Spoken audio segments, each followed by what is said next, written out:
Hello hi friends, ಎಲ್ಲರೂ ಹೇಗಿದ್ದೀರಾ? ನಾನು ತುಂಬ ಚೆನ್ನಾಗಿದ್ದೀನಿ. ನೀವು ಕೂಡ ಚೆನ್ನಾಗಿದ್ದೀರಾ ಅಂತ ಭಾವಿಸ್ತೀನಿ.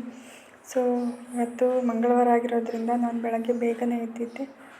ಈ ಥರ ತುಳಸಿ ಗಿಡ ಹತ್ರ ಎಲ್ಲ ಪೂಜೆ ಮಾಡಿ ರಂಗೋಲಿ ಹಾಕಿ ಫಸ್ಟು ತುಳಸಿ ಗಿಡ ಹತ್ರ ಎಲ್ಲ ಪೂಜೆ ಮಾಡಿಕೊಂಡು ಹೊಸಲೆಲ್ಲ ತೊಳೆದು ರಂಗೋಲಿ ಇಟ್ಟು ಎಲ್ಲ ನೀಟಾಗಿ ಹೂವೆಲ್ಲ ಇಟ್ಟು ಅಲಂಕಾರ ಮಾಡಿದ್ದೀನಿ. ಇವತ್ತು ಮಂಗಳವಾರ ಅಲ್ವಾ, ಬೇಗನೆ ಎದ್ಬಿಟ್ಟಿದ್ದೆ. ಇವತ್ತು ಮಕ್ಕಳಿಗೆ ಎಕ್ಸಾಮ್ ಇರೋದ್ರಿಂದ ಸ್ವಲ್ಪ ಹೇಳ್ಕೊಡೋಣ ಅಂತೇಳ್ಬಿಟ್ಟು ಬೇಗನೆ ಎದ್ದು ಅವ್ರಿಗೂ ಹೇಳ್ಕೊಟ್ಟಿದ್ದೆಲ್ಲ ಆಗಿ ಮತ್ತು ಪೂಜೆ ಎಲ್ಲ ಮಾಡಿಕೊಂಡೆ. ಪೂಜೆ ಎಲ್ಲ ಮಾಡೋಷ್ಟರಲ್ಲಿ 7:30 ಆಗೋಗಿತ್ತು. ಸೊ ನಾನು ಬಾಗಿಲಿಗೆ ಸ್ವಸ್ತಿಕ್ ಮತ್ತು ಓಂಕಾರ ಹಾಕಿರ್ತೀನಿ. ಅದು ಮೇಲ್ಗಡೆ ಇದೆ, ವಿಡಿಯೋದಲ್ಲಿ ಬ್ಲರ್ ಆಗಿದೆ. ಈ ಥರ ಪೂಜೆ ಮಾಡಿದ್ದೆ ಫ್ರೆಂಡ್ಸ್. ಈ ಥರ ಆಗಿತ್ತು ಪೂಜೆ ಎಲ್ಲ. ನಾನು ಪೂಜೆ ಎಲ್ಲ ಆದಮೇಲೆ ಪದ್ಮಾವತಿ ಅಮ್ಮನವರ ವ್ರತದ ಕಥೆನ ಹೇಳ್ಕೊತೀನಿ, ಸ್ತೋತ್ರ ಹೇಳ್ಕೊತೀನಿ ಮತ್ತು ಕನಕದಾರ ಸ್ತೋತ್ರ ಕೂಡ ಹೇಳ್ಕೊತೀನಿ. ಮಂಗಳವಾರ ಮತ್ತು ಶುಕ್ರವಾರ ನಾನು ತಪ್ಪದೇ ಸ್ತೋತ್ರಗಳನ್ನು ಹೇಳ್ಕೊತೀನಿ. ಈ ಥರ ಹೇಳ್ಕೊಳ್ಳೋದ್ರಿಂದ ತುಂಬ ಒಳ್ಳೆಯದಾಗುತ್ತೆ.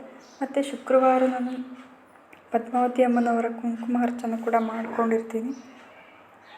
12 ವಾರ ಇರುತ್ತೆ ಅದು ಪೂಜೆ. ಕುಂಕುಮಾರ್ಚನೆ ಮಾಡಿಕೊಂಡು ಕಡಲೆ ಮತ್ತು ಬೆಲ್ಲ ನೈವೇದ್ಯ ಇಟ್ಟು ಪೂಜೆ ಮಾಡೋದ್ರಿಂದ ತುಂಬ ಒಳ್ಳೆಯದಾಗುತ್ತೆ ಫ್ರೆಂಡ್ಸ್. ನಾನು ಪೂಜೆ ಮಾಡಬೇಕಾದ್ರೆ ನನ್ನ ಮಗ ತುಂಬ ಕಾಡಿಸ್ತಾ ಇದ್ದ, ಚಿಕ್ಕವನು.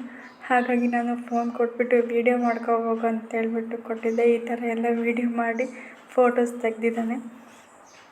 ಚೆನ್ನಾಗಿ ತೆಗೆದಿದ್ದಾನೆ. ಸ್ವಲ್ಪ ಬ್ಲರ್ ಆಗಿದೆ ವೀಡಿಯೋಸ್. ಈ ಥರ ನನ್ನ ಮಂತ್ರ ಎಲ್ಲ ಹೇಳ್ಕೊತಾ ಇದ್ದೆ. ನನ್ನ ಮಗನ ಕೂರಿಸ್ಕೊಂಡಿದ್ದೆ ಮುಂದ್ಗಡೆ. ಎಕ್ಸಾಮ್ ಇದೆಯಲ್ವ, ಸ್ವಲ್ಪ ಹೊತ್ತು ಕೂರು ಬಾ ಅಂತೇಳ್ಬಿಟ್ಟು ಸ್ನಾನ ಮಾಡಿಸಿ ಕೂರಿಸ್ಕೊಂಡಿದ್ದೆ. ಅವನು ಅಕ್ಕಿ ಅಕ್ಷತೆ ಕಾಳು ಕೈಯಲ್ಲಿ ಇಟ್ಕೊಂಡು ಕೂತ್ಕೊಂಡಿದ್ದ. ಪದ್ಮಾವತಿ ಅಮ್ಮನವರ ಕತೆ ಹೇಗೆ ಎಲ್ಲಿದೆ ಅಂದರೆ, ಜೋಗ್ ಫಾಲ್ಸ್ ಹತ್ರ ಒಡನಬೆಲೆ ಶ್ರೀ ಪದ್ಮಾವತಿ ಅಮ್ಮನವರ ದೇವಸ್ಥಾನ ಇದೆ. ನಾನು ಹೋಗಬೇಕು ಅಂತ ಹೇಳಿ ತುಂಬ ದಿನದಿಂದ ಅಂದ್ಕೊಂಡಿದ್ದೀನಿ. ಅದು ಅಮ್ಮ ಯಾವಾಗ ಕರೆಸ್ಕೊತಾಳೋ ನೋಡೋಣ. ಈ ವ್ರತ ಎಲ್ಲ ಆದಮೇಲೆ ಹೋಗಬೇಕು ಅಂತ ಅಂದ್ಕೊಂಡಿದ್ದೀನಿ. ರಜಾ ಇದೆ ಅಲ್ವ, ಎಕ್ಸಾಮ್ ಆದಮೇಲೆ ರಜದಲ್ಲಿ ಹೋಗಿ ಬರಬೇಕು ಅಂತ ಅಂದ್ಕೊಂಡಿದ್ದೀನಿ.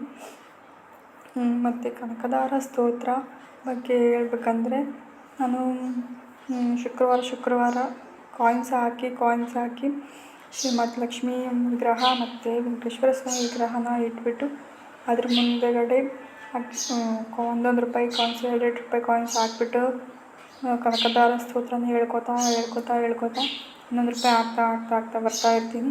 ಅದ್ರ ಬಗ್ಗೆ ನಾನು ಮುಂದಿನ ವೀಡಿಯೋದೆಲ್ಲ ಹಾಕ್ತೀನಿ. ಫ್ರೈಡೆ ನಾನು ಪೂಜೆ ಮಾಡಬೇಕಾದ್ರೆ ಆ ಪೂಜೆ ಹೇಗೆ ಮಾಡಬೇಕು ಅಂತೇಳ್ಬಿಟ್ಟು ವೀಡಿಯೋ ಮಾಡಿ ಹಾಕ್ತೀನಿ ಫ್ರೆಂಡ್ಸ್.